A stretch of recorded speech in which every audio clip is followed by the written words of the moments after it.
Israel's former Prime Minister Ariel Sharon has died at the age of 85, having spent 8 years in a coma caused by a stroke.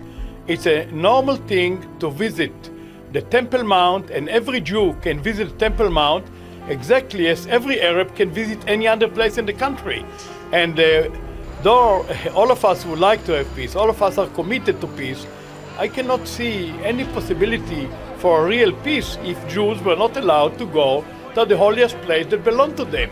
Jews will be visiting the Temple Mount, their most sacred place, the holiest of the holiest, also in the future. But one thing what worries me is when I see what happened there, I just think what will happen if Jerusalem will be divided, as Barak agrees to do already.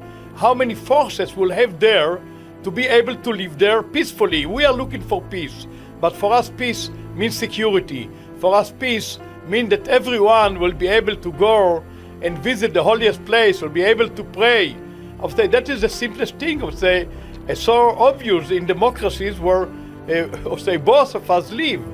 And therefore, I'm sure that the sovereignty over the Temple Mount, it's in our hands now. It will be in our hands in the future. That will be the future. The Chaim Shiva Medical Center at El Shomer announces in sorrow that former Israeli Prime Minister Ariel Sharon has passed away. Mr. Sharon was treated for over 7 years in the Medical Center Rehabilitation Hospital. Throughout this period, he was considered to be in a state of minimal consciousness, with ups and downs in his medical condition and non-verbal minimal communication. Over the past week, he struggled with surprising strength and determination against the deterioration in his condition. Today, he departed peacefully with his loving family at his side. His life was one of the most controversial in modern Middle East history. Ariel Sharon's public life had him shifting constantly between the role of villain and hero with his own Jewish people. But nicknamed the Bulldozer, he was unstoppable. Sharon fought in all of Israel's wars. He was shot in the abdomen in 1967 and caught the attention of Israel's first Prime Minister, David Ben-Gurion, by creating Commando 101, Israel's premier elite fighting force. Promoted to general, Sharon led Israeli forces across the Suez Canal in the 1973 Yom Kippur War and got his first taste of hero status. But 9 years later, after a peace deal was struck with Egypt and Israel gave up the Sinai Peninsula, it was Sharon's task to forcibly evacuate the Jewish settlements on the Sinai. Then he got his first taste of villain status. All the while, Sharon was growing as a politician, championing the construction of the new settlements on land captured in the 1967 war and encouraging Jews to move there. As defense minister in 1982, Sharon's relationship as nemesis to Yasser Arafat began when Israel invaded Lebanon. Israelis took casualties. Sharon took the blame. Then, when a Christian militia backed by Israel slaughtered hundreds of Palestinians in Lebanon's Sabra and Shatila refugee camps, Ariel Sharon was accused of turning his back and allowing the massacre. 400,000 Israeli protesters packed what is today Rabin Square in Tel Aviv. They demanded Sharon's removal as defense minister. An inquiry followed and recommended that Sharon be removed and never allowed to serve as defense minister again. He left the government in shame.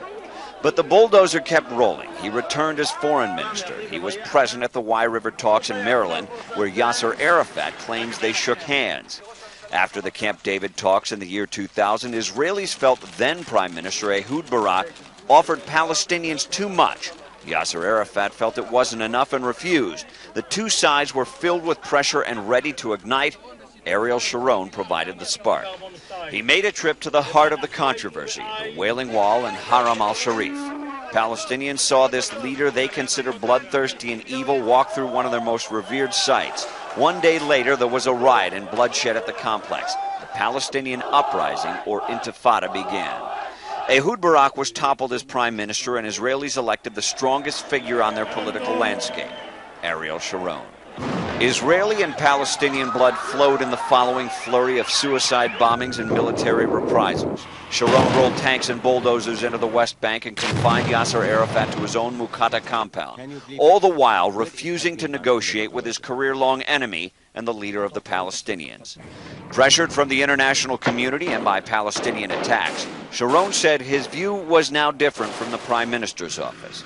He turned against the occupation and the settlements he once championed, forcing a plan to withdraw all Israeli soldiers and settlers from the Gaza Strip and a small part of the West Bank. Sharon's opponents in government reluctantly embraced the plan. Some members of his own coalition turned their backs on him. Sharon became the target of death threats from extremists who believe it is a sacrilege for anyone to keep Jews from every inch of the Promised Land. The withdrawal was painful for Israel, as 7,500 settlers and thousands of demonstrators were forcibly removed from the Gaza Strip, and the Israeli public watched scenes of Jew fighting Jew.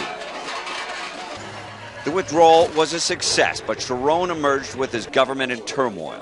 His former allies on the right within his own party turned on him.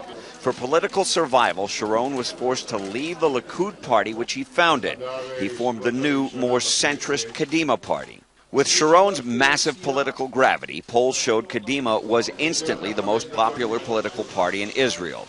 Sharon appeared on his way to a third term as prime minister. A week before Christmas 2005, Sharon suffered what was described as a mild stroke.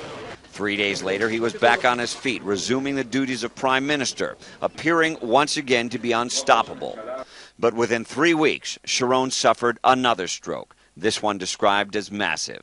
Sharon's final battle was the one for his life, fought and lost in hospital. In Jerusalem, Mike Tobin, Fox News. One of the country's most iconic politicians and military leaders passed away just days after his condition worsened dramatically. From the Lebanon war to Israel's disengagement from Gaza, Sharon's years in politics were marked by several historic decisions. But what he's likely to do and to be remembered for by many Israelis is the controversial issue of settlements in the West Bank, as RT's Paul Aslia reports. Ariel Sharon cut a divisive figure between those who loved him and those who certainly didn't. But all agree Ariel Sharon was undoubtedly the father of the Israeli settler movement. Under his guidance, more than 100 settlements were built on the Gaza Strip.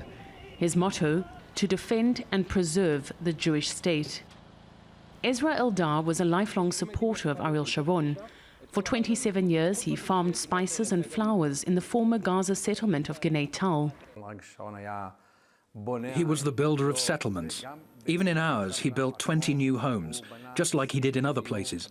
We saw him as the father of the settlers, and he did so much for us. But 8.5 years ago, Ezra, his wife and 3 children were forced out of their Gaza home, along with 8,000 others. His hero had become his enemy. I feel betrayed, like a husband who walked into his home to find his wife with his neighbor.